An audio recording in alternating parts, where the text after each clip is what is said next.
મેં કીધું હું મારી પોતાની વાત કરું, મને જો માણા બનાવ્યો હોય તો આ સાધુ, નકર આપણે ભરી બંદૂક સામે ઉભો હોય તો આપણને કઈ બીક નથી લાગતી. આ હું સત્ય હકીકતની વાત કરું છું. ને નકરા માર્યા છે એવું નથી, મેં મારે ધરીને ખાતો છે કે આયા હું કોકને મારું મને થોડા મૂકે. માર્યા છે એટલા ને મારે એટલા ને ખાતો છે. પણ બાપુ ખટારો આંકો અને હિન્દુસ્તાન આખું રખડી આવ્યો છું, પણ કોઈ એમ કે દરબારે દારૂ પીધો તો પરમાટી ખાધી તેથી 5 લાખની શરત મારીને આવજો મારી પાસે, હું પુરવાર કરી દઈશ. એમ મારું કુળ કયું, મારું ખાનદાન કયું, મારા મા બાપ કોણ, આનો પાવર ન હોય તો મરી જવાય ભલા મને. ખટારાનો ડ્રાઈવર કોઈ પાણી ન પાય, પાણી મારા રામ. આ અમને આ ઉપર ચડાવ્યા છે, તમે સાંભળો છો બાપુ, આ કેવું ભજન છે. અરે આ સાધુ સંતોની બાપુ જ્યાં ધર્મના વાવટા ફરકે હરિહરની હાકલવું પડે છે. હું તો ઘણાને એમ કહું કે આપણે ખેતર છે, વાડિયું છે, કારખાના છે, ગાડીઓ છે, બંગલા છે, આવડા ખાલે લંગોટિયું બાંધી બાંધીને બેઠા છે ને આખી દુનિયાને ખવડાવે છે. આ લાવે ક્યાંથી છે એમને? કાંઈ વાડિયું ઘોડિયું છે કાંઈ? અને 100 જણા આવે ને 1000 આવે, કોઈ ન કીધું કે અમને ખાવા ન મળ્યું. તોય હજી આપણા સકડા નથી ઉઘડતા. તમે જોવો તો ખરા, બુસારું છેવડું ઢાંક્યું છે, સાંટો નથી પડતો. અરે સંતો તો રોયા ભલામણા. જેસલની વાણી કે રોઈ રોઈ કોને સંભળાવું, સતાર બાપુની વાણી કે જેને જેને કહું એ કહ્યું ન માને, મૂર્ખો ગણી મને મારે છે લાતું. અમરમાની વાણી એમ કે હાલ રે ફકીરી મારી દેવાંગી વિના બીજું કોણ જાણે. બાપુ સંતો તો રોયા છે, આપણને મગજમાં નથી બેસતું.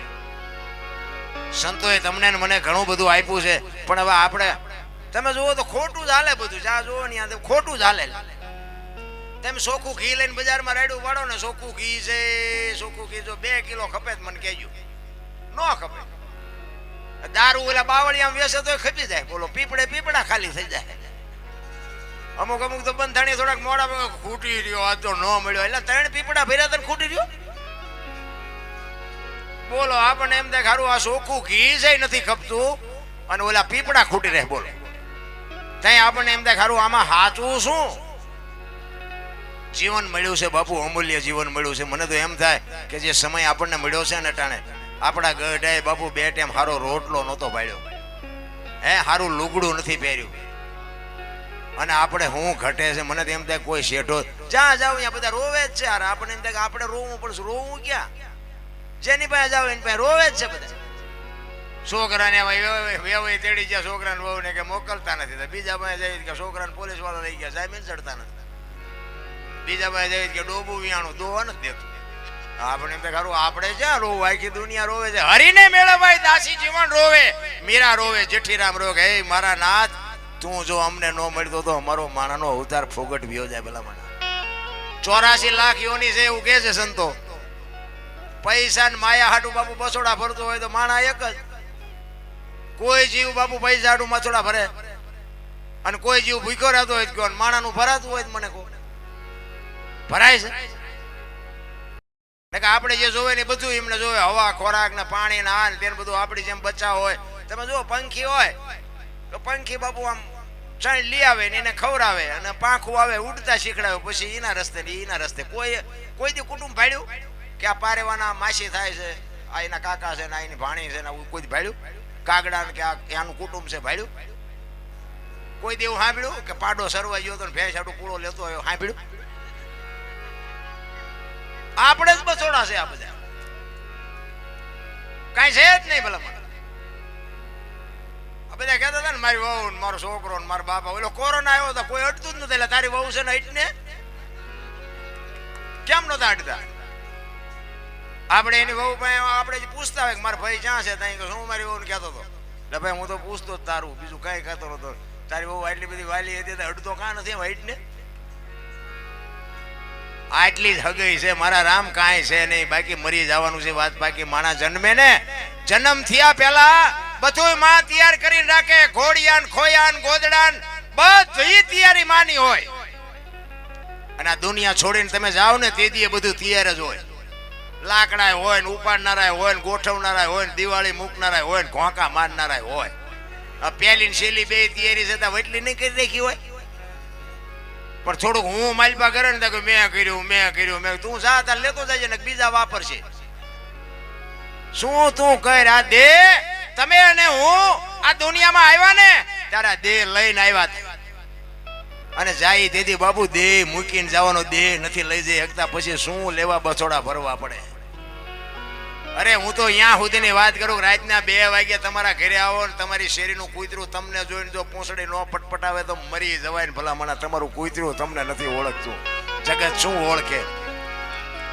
હે તમે અહીંયા બજારમાં આવો તો કૂતરું તો જાગી જાય, નો જાગી જાય? એ આમ જોવે આ તો લુખેશ છે, બટકું રોટલો નથી નાખ્યો, શું પૂંછડી પટપટાવી હોય એને ખબર પડે છે ભલામણા. બાકી મીઠે ભરેલા માનવી જેથી જગ છોડીને જાય કાગા એની કાણ્યો ઘરે ઘરે મંડાય. બાપુ આપણી નાયતનો ન હોય, આપણા ગામનો ન હોય, આપણો હગો ન હોય, પણ એવો માણા દુનિયા છોડીને જાય ને હૃદયમાં આંચકો લાગે. ઘરે માણા જેવો માણા વિયો ગયો ભલામણા. જીવન એવું જીવાય, બાકી તો બધા જીવે જ છે. અને એના માટે બાપુ સંસ્કાર જોવે, સંસ્કાર માટે સારી જનતા જોવે. એટલે આ બહેનોને હું એટલા માટે કહું છું કે ઉદરમાં સંતાનનો વિકાસ થતો હોય અને જન્મ થયા પહેલા એક વખત રામાયણ ને ગીતા હોરા નીકળી જાવ, જો આપને ટેકો દેવું સંતાન ન થાય તો હું ભજન ગાવાનું બંધ કરી દઉં. આપણા ગ્રંથોની શું તાકાત છે, આપણા સંતોની શું તાકાત છે ઈ તમે જુઓ. ગંગા સતી પાનબાઈ જેવી દીકરીઓ થાય અને હરિશ્ચંદ્ર ગોપીચંદ ભરથરી જેવા દીકરા થાય, ન થાય એવી વાત નથી. પણ આની માટે બાપુ મહેનત માને કરવી પડે. માં ધારે ને એવા સંતાન પેદા કરી શકે. વહુ હારો ભેગા પાણી પૂરીયું ખાતા હોય ત્યાં શું ગોપીચંદ ભરતરી થાય? 60-60 વર્ષની દેવાય ઉમરા વચ્ચે રહી સબે રમતી હોય ઢબોન ઢાંસ. હવે ઢબોન ઢાંસ તો તારી અરે મનાણા એના થઈ ગયા. શું એમાં તમે જુઓ તો ઓલા વાળ કપાય ખીલકોડીના પૂંછડા જેટલા હોય વાય વાળ આમથી આમ ને આમથી. અરે તારો વેતો શું આમાં 5,000 ની હાડીઓ હોય ને બાપુ ખંભે પડી હોય બોલો. અરે પાછો હારા આદમીના શેડા નો હોય એટલો રૂમાલ હોય માથે ડાયકો તડકો બહુ પડે તડકો. તડકાની દીકરી આ હાડી હોય ને હાથ પેઢીનું નામ ઉજળું થાય. અરે સંસ્કારની જરૂર છે ભલામણા હારી જને. અને હું તો બહેનોને ખાસ કહું કે તમે જો આ ધર્મને મર્યાદા મૂકી દો ને એટલે હવે દુનિયામાં કાંઈ વધ્યું નથી. લખવું હોય તો લખી લેજો.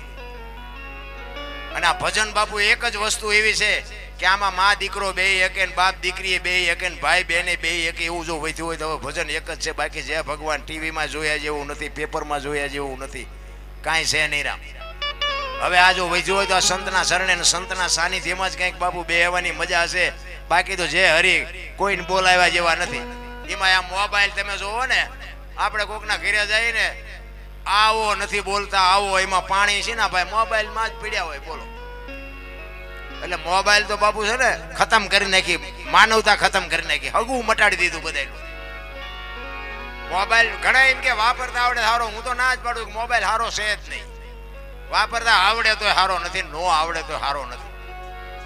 એ જે ઓલા ડબલા હતા એ બધા બરોબર હતા, પણ હવે આમાં કઈ હાલે એવું નથી. એક અને પાછા રાડવું પડે મોંઘવારી, બહુ મોંઘવારી. પણ તારે જા કારખાનું હાલે, 3 મોબાઈલમાં શું કઈ નાખ્યા વગેરે હાલતું છે? તારે શું આ 3 મોબાઈલ ને શું કરવા? મોંઘવારી તો ધંધો ન કરવો હોય એને છે, કામ કરવું હોય ને કાંઈ મોંઘવારી છે જ નહીં રામ. મોંઘવારી હોય તો બાપુ કોઈ થીગડા વાળા ન પહેર્યા હોય એવું છે જ નહીં. આ તો બધું મન મનાવવાની વાત છે. એટલા માટે બહેનોને એટલે કહું છું કે તમે બાપુ સંસ્કાર આપશો તો જ આ દુનિયામાં બાપુ સંતાન સુધરશે. બાકી છે ભગવાન કાંઈ છે નહીં. દીકરીઓ કોઈને ગમતી નથી બોલો. દીકરા આડું રાંદલ તેડે અને પછી ઓલી ગોવાણીઓ હાટું દીકરીઓ ગોતે. એટલે આમાં ગોવાણા ગોતો ને હાચું સમજાતું જ નથી. શું કેવું? મને એક જગ્યાએ કહેતા હતા, એક બાપુ હતા, આવી રીતે સંતોનો મેળાવડો હતો, અમે આની કોરજ કે આવ્યા હતા. તો એ બાપુ મને એવું કહેતા હતા, મને કે તમે તમારા જેવા બધા કહે છે અમે સાધુ સંતો કહે છે કે મા બાપની સેવા કરો, મા બાપની સેવા કરો, પણ ક્યાં કોઈને અસર કેમ નથી થતી? મેં બાપુ મારી પાસે એક આઈડિયા છે, પણ મારું માને નહીં કોઈ. તો મને કે હું મેં કહું બાપુ હું કહું એ જો કરે ને કોઈના મા બાપ ન દુઃખી થાય. મને કે કેવી રીતે? મેં કીધું બેનુંને છે ને મમ્મી પપ્પા ગમે છે ને હાઉ હારા નથી ગમતા, અને ભાઈને મેં કીધું હાઉ હારા ગમે છે ને બે મમ્મી પપ્પા નથી ગમતા. એટલે મેં કીધું આ બેનું જે હારે જાય છે ને એના બદલે જો ભાઈ હારે જવાનું થાય ને તો તરત સમાધાન ન થઈ જાય. બાપુ એ જો કે ખરેખર કાન પકડ્યો. મને કે દરબાર તમારી વાત વિચારવા જેવી છે. મેં કીધું ઈ ભાઈ ને મેં કીધું અહીંયા હાઉ હારા મળી રહે, બેન ને મમ્મી પપ્પા મળી રહે, આશ્રમ માં ખાલી થઈ જાય કે ન થઈ જાય? પણ મેં કીધું આ કાયદો આપણેથી આગળ ન વધે, પણ કે જો આવું કરી નાખે તો કોઈના મા બાપ દુઃખી ન થાય. તમે જોજો જાણે છે ને હાઉ હાર આવે ને ત્યાં ગદબમાં બકરું રખડે એમ રખડતા હોય, મમ્મી મમ્મી ને પપ્પા પપ્પા કરતા હોય, એટલે આ તો ડુપ્લિકેટ છે, એટલે અસલ ભૂખ્યા રહ્યા ઈવડે ઈ છે. એમને રોટલો દો, એમને દો, આ તો મમ્મી કઈક જરૂર હોય તો કહેજો, ગાડીની જરૂર હોય તો કહેજો, પૈસાની જરૂર હોય તો કહેજો, ફલાણું કહેજો. ઓલે હગી માં એમ કે બેટા ગામમાં જા તો શીકણી લેતો હોય તો આયા સોટે, એટલે 3 રૂપિયાની શીકણી સોટે તો આને તું ગાડીને પૈસા ને બધું કે. અરે બાપુ, એક લોહીનું જો દૂધ કરીને તમને મને પાઈને તમારો મારો જો ઉછેર કરતી હોય માં, હે એક લીલે તમે હુતા હોય અને માં અહીંયા હુએ ને તમને હુકામાં હુરાવે, મોઢામાંથી કોળિયા કાઢીને તમને દઈને મોટા કરે, કાલ મારો દીકરો મોટો થઈ જાય. અને બાપુ ઈ મા બાપના અરમાન કેવડા હોય ભલામણા. મોટા થયા પછી જો રોટલો ન દે દીદી બાપુ, ઈ મા બાપના અરમાન ભાંગીને ભૂકો ન થઈ જાય. પણ હવે આ કોઈને ગમતું જ નથી. તમને ન ખબર પડે, તમને ન ખબર પડે, એટલે ખબર નહોતી એટલે 100 વીઘા રાખી હતી, તું 10 વીઘાના ઉલાળિયા મીંડ્યો કરવા. પણ જાવું છે હવે, તારો રોટલો ખાવાનો છે, અમારે ક્યાં જવું? કેટલાય અફસોસ કરે છે. નથી ઈવડે એમ કે છે દીકરો એકાદો દે, દીકરો દે છે, ઈવડે એમ કે આના કરતા ન દીધો તો સારું. તો આપણે એમ સારું હા શું? કારણ કે બાપુ છે ને, સંત હોય, ભગત હોય, દાતાર હોય, સુરવીર હોય, કવિ હોય, આ બધા જન્મે બને નહીં, આ જન્મથી જ હોય.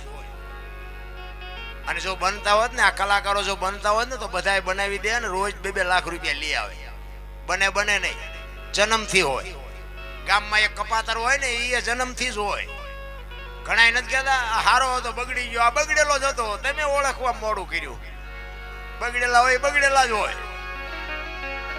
પણ ધરાવીને ધાનનો નીપજે, કોડવીને માડું ન હોય, જેહળ જખરા નીપજે, જેની જનેતા બાપુ હારી મા વગર કોઈ દી બાપુ હારા સંતાન ન થાય, એ કોઈ દી રાહ જોતાય નહીં. એટલા માટે એક કચ્છના બારવટીયાની વાણી મારે બાપુ કરવી છે. જેસલ જાડેજો ગત ગંગા જેને કહેવાય, નિજાર ધર્મની તમને થોડીક વાત કરું. નિજીયા ધર્મ ગત ગંગામાં જેસલ તોરલ ઉપાદે માલદે કતીબ શાહ હુરમભાઈ લાખો લોયણ જેતો ભગત ખેમડીઓ કોટવાલ ડાલીભાઈ રામદેવજી હાલો હુરો વણવીર ઢોંગો નીરલ કુંભો, આ બધા ગતના ગોઠી હતા.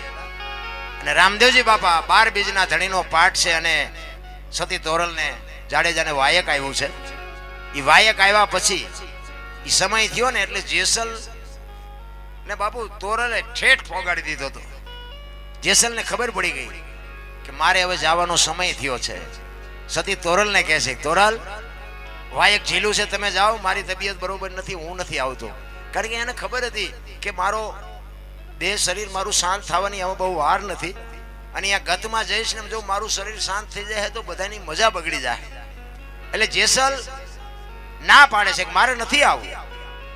અને સતી તોરલ બાપુ વાયકમાં જાય છે. અને પછી જાડેજો બાપુ વાંયથી વાણી કરે છે, રોઈ રોઈ કે ને એ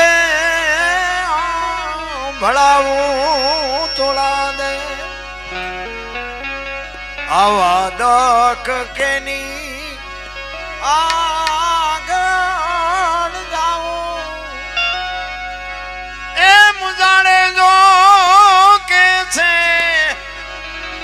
એ રુદિયો રૂવે ને માયલો. જાડેજો બાપુ આહુડા પાડીને નથી રોયો.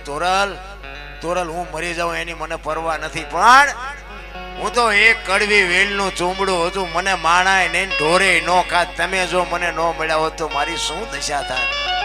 હું કદાચ મરી જાઉં અને મારી સમાધિ હોય તો સમાધિ માથે આવીને 2 ગાયત્રી તો સંભળાવજો, મારા જીવની ગતિ થઈ જાય. બાપુ જાડેજાને ક્યાં પુગાડ્યો હશે?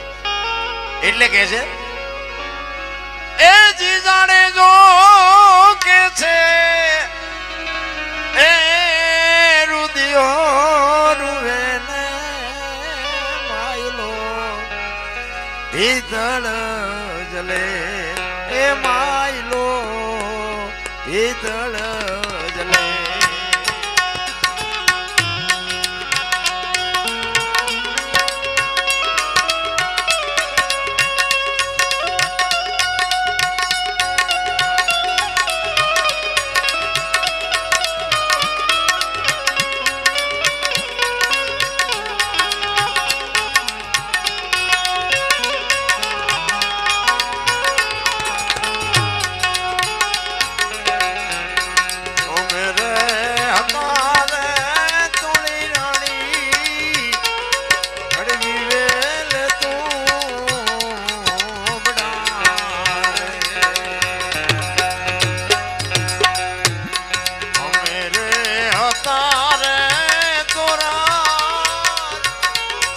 હળવી વેલ તું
જાડેજો કહે છે ધોરણ એક સમુદ્ર હોય ને સમુદ્રના તળિયામાં તો હીરા માણેક મોતી પોખરાજ બધું હોય પણ એને કાંઠે લાવીને બાપુ એરણ ઉપર ચડે ને તઈ કિંમત થાય બાકી તમે મને કાંઠે ન લાવ્યો તો મારી આ દુનિયામાં શું કિંમત થાય એટલે જાડેજો કહે છે